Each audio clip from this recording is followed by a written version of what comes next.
Hello everyone, Assalamu alaikum. How are you all? I hope you are well.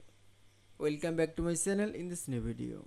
Today's video, how to letter spacing in Adobe Express.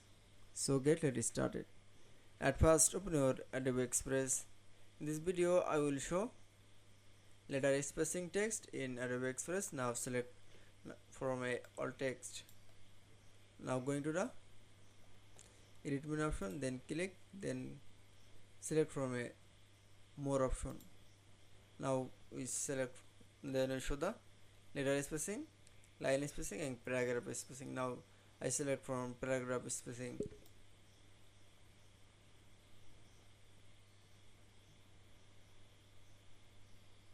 Now paragraph spacing in the apply, that it's. Now you can say paragraph spacing, letter spacing text in Adobe Express is very easy. I hope to enjoy the video. Please like, comment, share and subscribe my channel. Thanks for watching.